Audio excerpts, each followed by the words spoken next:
भव्यतापूर्वक संपन्न हुई मासिक महाआरती क्रम पटेरा जिला दमोह। भगवती मानव कल्याण संगठन शाखा पटेरा की मासिक महाआरती क्रम भव्यतापूर्ण संपन्न हुई। भारत को नशा मुक्त घोषित कर दो, हमें किसी पार्टी से कोई बैर नहीं। चेतनावान का जीवन जीते हुए अपनी आगे की यात्रा को तय करें। निश्चित ही जैसा कि हमारे युवा मोर्चा के अध्यक्ष बता रहे थे कि जब कोई सहारा ना मिले, जब लगे आपको कि सारे रास्ते बंद हो गए हैं, जीवन में आगे बढ़ने का कोई मार्ग ही नहीं है, सब सारे रास्ते बंद हो गए हैं, तो आप एक बार पंचज्योति शक्ति तीर्थ धाम चले जाइए, गुरुदेव जी के चरणों में चले जाइए, आपको रास्ता मिल जाएगा। एक बार अपने घर में 24 घंटे की माँ की ज्योत जला दीजिए, आपको मार्ग मिल जाएगा।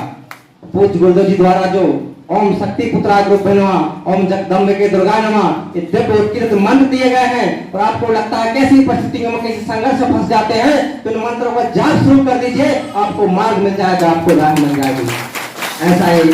ऐसी पवन पवित्र विचारधारा हमारे गुरुदेव जी की है। और अपने गुरु भाइयों से मैं यही कहना चाहता हूँ कि सौभाग्य से इस यात्रा से जुड़ गए हैं, तो पूरी सामर्थ्य को इस यात्रा को बढ़ाने के लिए झोंक दें, नए माँ के भक्तों को परिवर्तन करने के लिए झोंक दें, लोगों को नशा मुक्त करने, मांसाहार चेतनावान श्रद्धावान बनाने के लिए अपनी पूरी सामर्थ्य लगा दें। क्योंकि हम जानते हैं कि हमारी सबसे बड़ी धरोहर होगी। अगर हमारे द्वारा समाज में परिवर्तन आता है, समाज में लोग नशा मुक्त होते हैं, मांसाहार मुक्त होते हैं, तो इससे बड़ी धरोहर कुछ नहीं होगी। और ऐसी धरोहर होगी कि जीवन की दुआ छोड़िए, आने वाले हमारे सैकड़ों हजारों जीवन को संभाल देगी, तो धरोहर हम प्राप्त कर लेंगे। परिवर्तन का काल चल रहा है। निश्चित ही गुरुदेव ने कहा है कि जब चलेंगी आंधियां माँ के ममता प्यार की, जब चलेंगी आंधियां माँ के ममता प्यार की, काल के बट वृक्ष खाकर धूल में मिल जाएंगे, काल के बट धूल में मिल जाएंगे। और हम देख भी रहे हैं अनेक अधम भ्रष्टाचारियों का जब आता है तो उस संगठन से टकराते हैं। और इसी के आज हमारे जिले में देखिए जो सबसे ज्यादा भ्रष्टाचार यानी कि धम करने वाले थे, आज संगठन से टकरा रहे हैं, और अब उनके साम्राज्य को धूल में मिलने का समय आ गया है। निश्चित उसको कोई नहीं रोक सकता है, क्योंकि वो गुरुदेव जी की विचारधारा से टकरा रहे, संगठन से टकरा रहे हैं। तो मेरा आप सबसे निवेदन है, अनेक के अधम भ्रष्टाचार के खिलाफ खुलकर आवाज उठाएं, क्योंकि पूरे राजनेताओं ने संरक्षण नहीं रखा है, चाहे शराब माफिया हो, चाहे भ्रष्टाचार, जितना सबका संरक्षण राजनेताओं का रहता है। तो इन राजनेताओं के खिलाफ, इन भ्रष्टाचारियों के खिलाफ हमें और आपको आवाज उठाना, कोई दूसरा आवाज उठाने वाला है। हम देख भी रहे हैं कि जहां संगठन आवाज उठाता है कोई दूसरा आवाज नहीं उठाता है। तो हम सबको मिलकर के इन अन्यायियों भ्रष्टाचारियों को साम्राज्य को खत्म करने का काम हम ही करेंगे, तो दूसरा नहीं करेगा।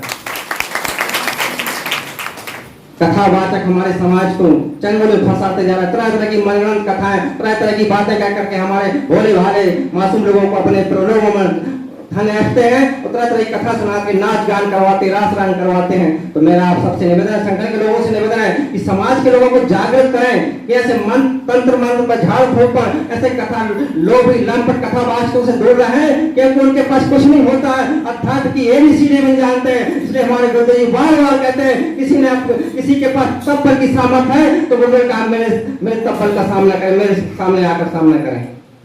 तो ऐसे कथावाचकों से भी हम समाज को जागृत करने की आवश्यकता है, राजनेताओं के खिलाफ आवाज उठाने की आवश्यकता है। ये काम हमें ही करना है। बस मैं आपके और एक बात कहना चाहता हूँ, जैसे कि बलराम भैया कहते थे कि पारस पत्थर बनना हमें, तो मंथन करें, चिंतन करें, पारस पत्थर ही बन रहा है, कहीं पत्थर तो नहीं बन रहा है कि हम किसी से मिलते कोई हमसे आहत हो जाए, हमसे मिलने के बाद पारसी पत्थर बने, ताकि वो समाज में जहां भी जाए समाज को सोना का स्वरूप देता, सोना बना दे। ऐसा काम करना चाहिए।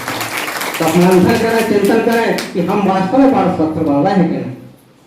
बस इन्हीं भावनाओं कामनाओं के साथ नवरात्रि पर आप सबसे निवेदन है कि ज्यादा से ज्यादा माँ भक्तों को लेकर के पूज्य गुरुदेव जी के चरणों में ले जाकर के पूज्य गुरुदेव जी के दर्शन करवाएं, उनको नशा मुक्त करवाएं, मांसाहार करवाएं, और उनके जीवन में खुशहाली हो, समृद्धि हो, शांति हो। यही भावना का रखते हुए हमें आगे की यात्रा तय करना है। सभी को स्वागत। जय माता की जय।